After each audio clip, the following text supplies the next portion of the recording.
Di ato sa mismo sa opisina sa spokesperson sa head dire sa BIFAR nga mo si Johan Tihada may buntag din mo siya. May buntag Unsa sa may Wonder FM. Unsa ikasulti nimo sir sa tong nanggawas nga giingon jud jellyfish nga nakakuan sa mga naligo dito sa may Uslob? Uslo Sa or sa Argao to, Argao. Argao.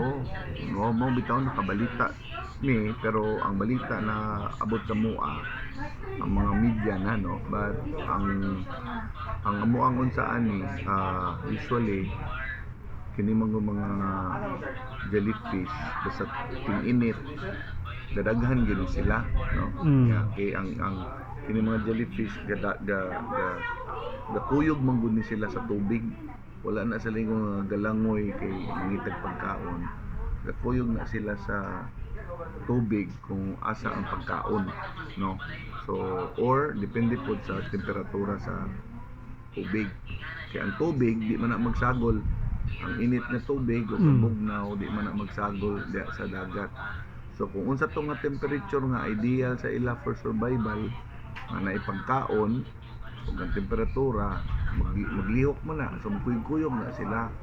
So nay panahon kung tag-init kay modaghan man pud ang pagkaon sa dagat. Kay tungod ang mga gagmay, mga microscopic, managhan man po na sila. Asa rin sa Argao siya, nahimutang ni siya wala jellyfish.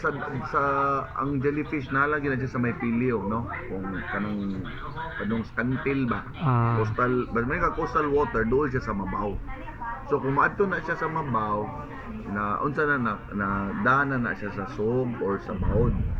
Pero kalabanan naagi na siya diya lang dito sa medyo lawom-lawom ba diya no, sa may reef area ana no. So muna ang kasagaran diya mo gid tagaligo no, sa mabaw padung dito sa lawom padung sa kantil no. So mo man ang mga basing area nato. So kung naa may tao nga maig-an og katol, so posible gid na may tabo labo na og managhan ng jellyfish. Kanang jellyfish sir, cross lang kada ko mo usang panahon na naada sila. Wala po na siya mukadlak to nga po na sila. Nailain nga season kung studihan gyud na nimo. Pero bisan last year mo man po report summer man sad to nga nananghan. Ya karon another year nanagana po. Probably next year kung magtang-init na po nanagana po na siya. So expected yun na siya. So ang amo ang unsaan ni is ang kini mga LGU kung na may occurrence na nga nakadagan ng jellyfish sa ilang lugar, so dapat sila ilang advisory na murag mo-warn lang sa public ba na wear of protective clothing kay ang lawas sa tao lahi man tag reaction sa sa allergies no. So laing tao kusog og resistensya dili katol pero makaya ra ang lain, grabe epekto ana. So depende po na siya sa tao. So kung na lang likayan na lang nato, dili kay duwa-duwaan no, para ng mga bata makita duwa-duwaan ano. So pagimangno na lang sa public na sagdan lang na sila. Karong buwan na siya nga paglingkod ni sir, primero pa ning kuan niya, primero pa ning kaning kuan na regla kaning dunay nana ni tabo.